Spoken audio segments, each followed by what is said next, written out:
Welcome દોસ્તો, સ્વાગત છે તમારું મારી યુટ્યુબ ચેનલમાં। એક ઠાકોર સમાજની છોકરીએ સોંગ ગાયું છે કે ઝાંબુડાની પાળમાં ભીલણે માર્યો રે ગરાસિયો। તો આ સોંગને લઈને કેટલાક આદિવાસી ગરાસિયા એનો વિરોધ કરી રહ્યા છે અને ઠાકોર સમાજ ઉપર અલગ અલગ પ્રકારના સોંગ બનાવી રહ્યા છે। જે લોકો એમની ઉપર વિડીયો બનાવે છે એમના નામવાળા પણ સોંગ બનાવી રહ્યા છે।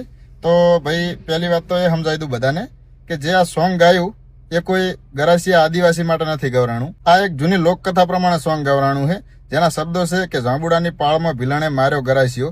એનો મતલબ એ થાય છે કે એક ભીલણ તળાવની પાળે પાણી ભરતી હોય છે અને એ સમયના કહેવાતા એવા દરબાર ગરાસિયા રાજપૂત જે પાળા થઈને નીકળે છે અને એ ભીલણને જોઈને મોહિત થઈ જાય છે, એના રૂપને જોઈને મોહિત થઈ જાય છે, એના પ્રેમમાં પડી જાય છે। તો એ રીતે કહેવરાણું છે કે ઝાંબુડાની પાળમાં ભીલણે માર્યો ગરાસિયો। તો ભાઈ જે લોકો આદિવાસી છે જે આને માથે લઈને ઠાકોર સમાજનો વિરોધ કરી રહ્યા છે, ભાઈ હામાં કોઈ વિડીયો ના બનાવો, કોઈ ખરાબ પ્રકારના સોંગ ના બનાવો, કોઈ વિરોધ કરવાનો કોઈ મતલબ નથી આમાં। અને જે છે એ વસ્તુનું સમાધાન કરો। અને કોઈએ મતલબ હું પણ ગમે તેના વિરોધમાં બોલી શકતો હતો પણ નથી બોલતો, એનું કારણ એ છે કે કોઈ વાત વિવાદ વધી ના જાય એના માટે। તો બધા હળી મળીને રહો, એમ જ મજા છે અને જે પણ આ વાત છે એનું સમાધાન કરો। જય દ્વારકાધીશ।